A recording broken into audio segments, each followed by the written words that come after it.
If you are still watching, it means you like the look of this build. This is the Desert Bungalow, and we're here on Scorched Earth. What is going on, geeks? UTC here, the Bob Ross of ARC, back in your life with another building tutorial. This is the Desert Bungalow. We've added a unique paint scheme and a ton of details, and we're in a truly beautiful spot here on the map.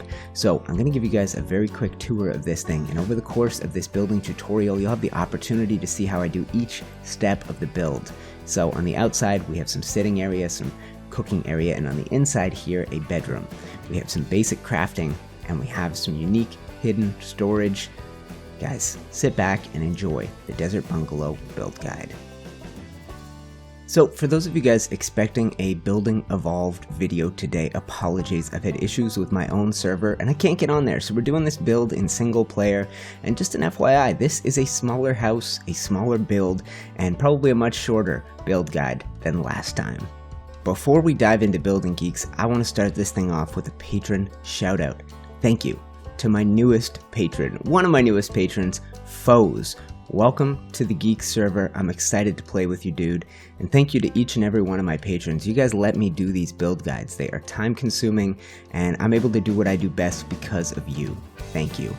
Alright guys, before we get started, I wanted to show you where we are at on Scorched Earth, 36.2, 50.2. And we're going to head over here and take a look at what's required for this build. Alright geeks, so take a look at what's inside this thorny dragon. You can pause if you need to and grab a screenshot, but I'm going to put a list of the building materials in the description as well. The most important stuff are the building materials here at the top. Once you get into these more decorative pieces, this is going to be up to you, and the paint is really up to you. At the end, we're going to try and slap a paint scheme on this thing, and those are probably the paints we're going to use the most. So take a look at the list, and once again, it will be, at the top of the comments along with these coordinates. Alright guys, so we're going to get started with a 2x4 foundation. Now when you're doing this, you're going to want to make sure that not just that you're going to have room for this 2x4, but that you're going to have room for foundations all around the outside of it. So take a look at that in the midst of this superheat. That's the shape we're going to be starting with. Like I said, before you continue, go ahead and make sure that around the outside you're going to have room for foundations. And you can test this out with some thatch foundations. I know for sure this spot works. I tested it before we started, but eventually we're going to end up not with a 2x8, but with a 4x6. So normally I like to save the interior design for towards the end of the build, but there are a couple key components we need to get in now, otherwise it's going to be a lot more difficult. The first of those is actually the smithy. Smithies, once you have walls in place, have a very hard time placing. It's like their hitbox is bigger than they are. So you're going to want to crouch and go into your K camera and try and get this thing lined up totally straight, unlike I am, and tuck it as close to the corner as you like.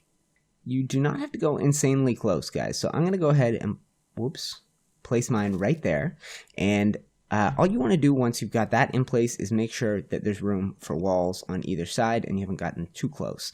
So now that those are in place, let's go ahead and actually do regular Adobe walls on either side, and we're going to be doing the same thing right here. Now the next stage involves, let me see if I got them, large storage containers, and the collision issue with them is not with walls. So if we want, we can go ahead and put these walls in as a guide for us. The issue with the storage containers is you can't place them once there's a ceiling at this level, but if you place them first, then there's plenty of room to squeeze a ceiling in. It can totally intersect and collide. So you're going to want to do 3 of them, and you're going to want to try and squeeze them onto this one foundation. So use the same trick, crouch, use your K camera, get it straight as possible, and then tuck it as far back into this corner as you can. And like I said, we want 3 of them. Alright, so that's how that should be looking. This end of the house should have 3 storage containers, a smithy, and walls around it.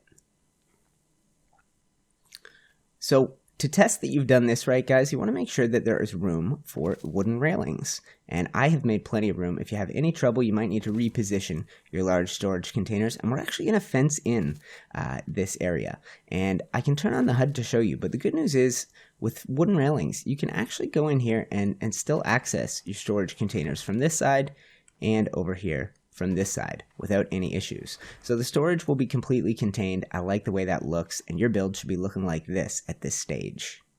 So as always, guys, these design features are the ones that I like, but it's entirely up to you. So for the next stage, take a look at my hotbar.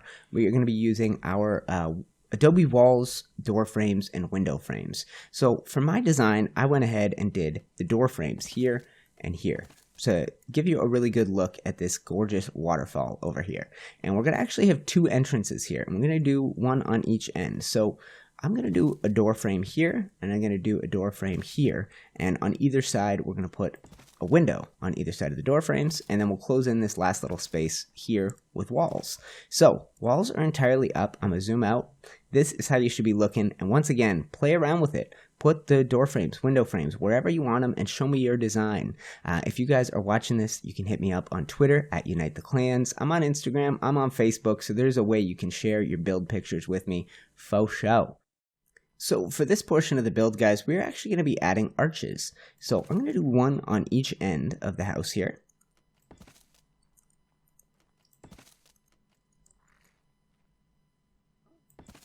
Like that. And then we're actually going to do something slightly different. We are going to have the other arches offset from each other. So we'll do one here. And if you like, you could do the other one down here. But I'm actually going to center it right here over the door because I think that's going to look better. So we're going to have a pretty uniquely shaped roof. Before we move on to that, I'll show you what we're looking at right now. So with these walls in place, these sloped walls, you guys can now go ahead and add in your outer foundations. You're going to want to encircle this entire build with more Adobe foundations, and this is going to be a deck. It's going to be key to the design of this place. So you want to make sure you have room for this. Like I said in the early stages of this build, encircle the thing, and at the end of this, we're going to have a 4x6. So at this stage, this is the look of the bungalow. I hope you like it, and this is how we're looking right now, guys. Alright, now because we're going to have such a funky interior roof, our arches won't line up, the inside of this place is going to look a little weird. So this step is absolutely optional, but what I'm going to do is go ahead and add in Adobe ceilings. And you can see what we've managed to do here. The ceiling will intersect, and once we've got it in place, this is what your storage is going to look like. I think it's a cool feature. So go ahead and do Adobe ceilings just about everywhere. And then in one spot, what you're going to want to do is add in a hatch frame and a ladder, and these are temporary, but they will definitely work for this stage of the build. They're going to let us get up on the roof. I noticed I've been lazy and flying every time I have to do a sloped roof for you guys, so I want to do it in the same way you're going to have to do it. So once you're up here, you can actually go ahead, whoops, and replace that with a ceiling like that. So with the ceilings in place, your house should actually be looking a little bit like this now. And we are going to attempt to put in our sloped roofs. Now, people have trouble with these all the time. So what will happen, guys, is you're going to place them and you're going to end up like this, where they don't properly intersect. You'll have trouble finding snap points, and when you do, it will be blocked like that.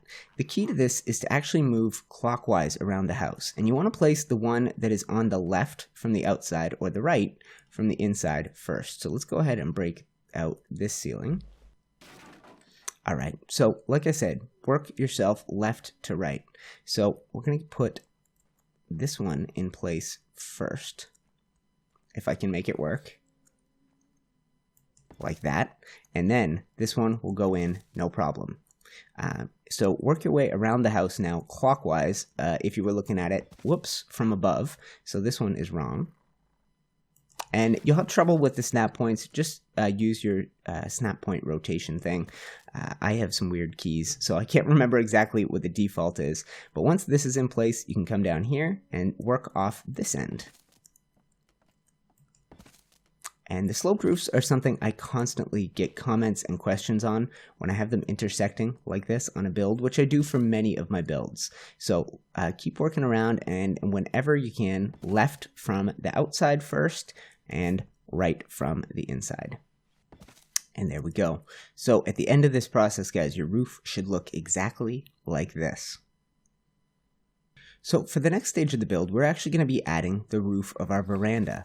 So go ahead and put these out You can choose the direction, by the way, that the wood is going to be facing, whatever suits you. I like it going lengthwise down the build, but if you wanted, you could adjust it so it goes this way. Like I said, let's do it lengthwise, and the key to this is actually leaving those corners unfinished for now. We need to go in and add pillars, so go ahead and place these everywhere.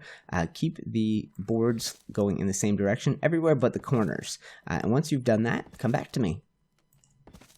Alright guys, so that is it. Take a look. That's how our roof is looking. Geeks, if you're enjoying this, if this build helps you, if you no longer live in a stupid square box because of my tutorials, do me a favor and share this tutorial around. I've got a bunch. There's a playlist link near the top of the description. So if you think these will help people, tell them about it.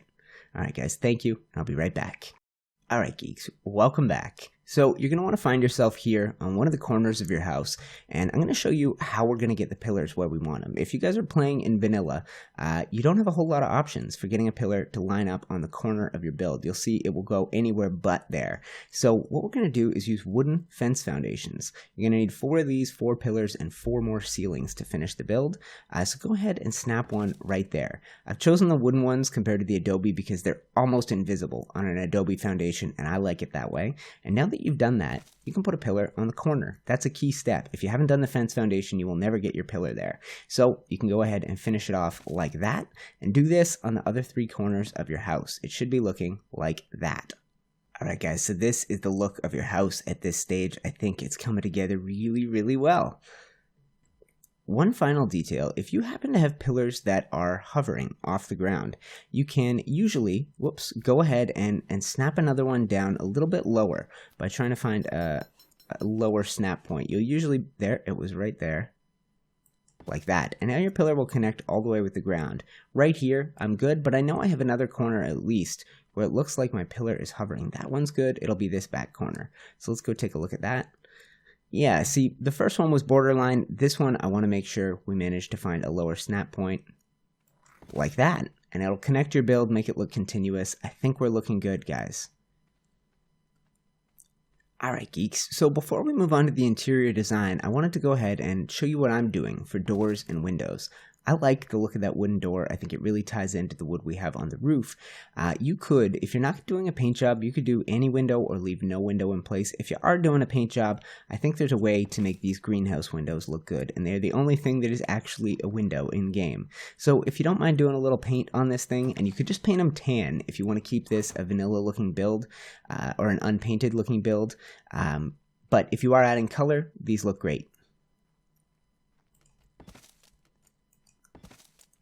So go ahead and do that, and we'll go ahead and put a door here as well. And that does it for windows and doors, and mainly the structure of the build. I'm going to hang out with you guys for a little longer, and we are going to do some interior decoration. So it's time to do up the interior of this place. This is a small house, so we don't have room for a fabricator, generator, any of that stuff, but I do want to give you guys places that I would recommend for the basic crafting stuff. If you're just going to do 1 forge, I would tuck it right in there. If you're going to do 2, a good spot might be to actually come outside here, assuming that you don't mind giving up a little bit of your deck, and tuck them maybe here or here. But I have a plan for what I'm going to do out here. So we're going to head inside, and we're going to do just 1 forge. I think it should be plenty for a small house like this, and tuck it as far back in that corner as you can, and back it off a little like that.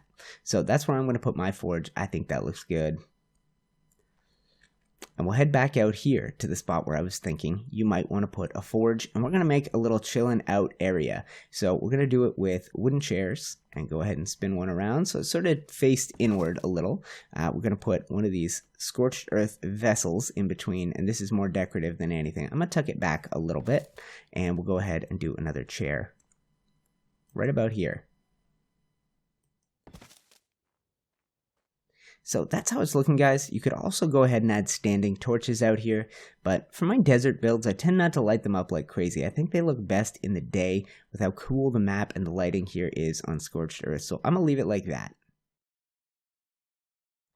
If you want, down this end, guys, you can have a little secondary seating area. So I'm going to go ahead and do a wooden bench right here, and we'll take another one of these little vessels and we'll tuck it in here right beside the door. Alright, and I think that looks good as well. All right, now one thing that is missing in this place is mortar and pestle. So in front of this window, let's find ourselves a table like this. We'll see if we can put a bench at it. Like that, sort of picnic table style. And we're going to sneak a couple of mortar and pestles on here. You can arrange them any way you like. I like to have them a little bit uneven, a little bit, I don't know, not so standard. So we'll do it maybe something like that. Okay, so I think those will work. I like the sort of disarray that I've put them in there. That's going to look good. So we also need a little spot for a bed. So what I think I'm going to do, guys, is grab another one of these benches. And this is a technique I've used before. Our beds are so simple in this game and they're so low to the ground. I like creating like a little headboard. So you can put that in place. And then once you've done that, you can tuck a bed almost right up under it. Let's see how far we can get. Like that. And I think that'll work. Once again, you could put a torch in here, maybe a wall torch by the bed, but I like it just how it is. So we went ahead and put a seating area here where we have one of our better views. I think what we're going to want is sort of a mini cooking area over here. And we're going to go ahead and take advantage of two items that don't need a foundation. And we're going to just put a little hangout cookout area out here.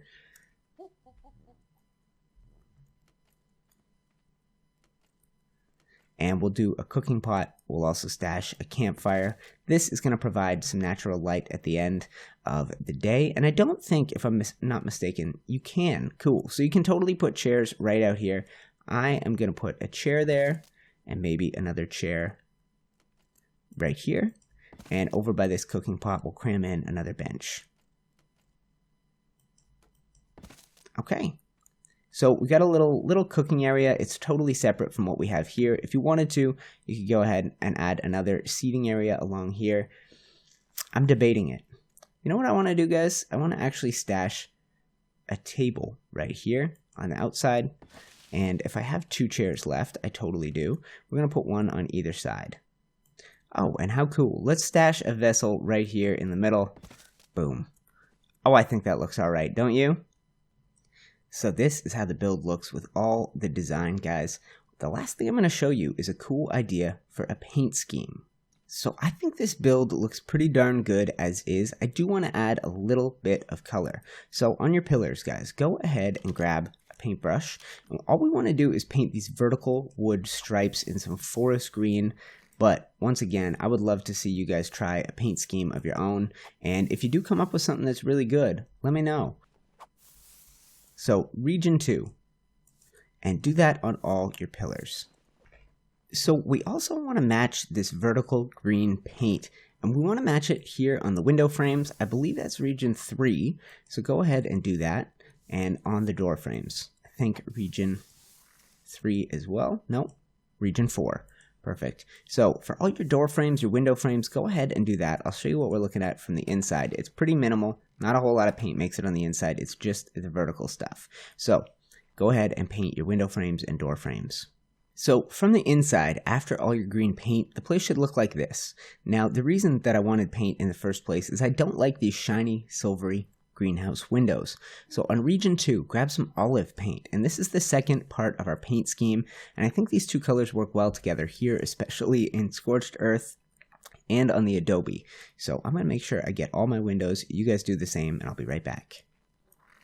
So with the window frame and the window painted in shades of olive and green, this is how we're looking. The final detail you can add, and this one is up to you, is some of the wooden trim on your foundations. So to maintain the vertical lines, guys, that we've got, if you are painting your foundations, what you want to do is region 3. And we're going to get the same vertical line. Now, I'm only going to do this on the outside foundations. I think they're going to look good. Before I send you guys to go do that, let's add some olive as well. And for the olive, we're going to do region 2. And it's going to paint the other boards, the horizontal boards. And it's going to come out looking like that. I think it looks good. So go ahead and slap the paint on the last of your foundations. Yes, let's do it. With the paint scheme in place, guys, we are done. Thank you for joining me for the Desert Bungalow build guide. I think it has turned out unique and truly special. YouTube thinks they know what you want to watch next, guys, but they are wrong, dead wrong. This is my 11th or 12th tutorial. The playlist that's popping up on your screen right now will let you dive into all of them. Do that next. Sit back, relax, and enjoy. And if you are brand new to the channel, I post arc building videos just like this one every Wednesday and Sunday. That does it. This is the Desert Bungalow Build Guide. I'm UniteTheClans, and I will see you geeks in the next one.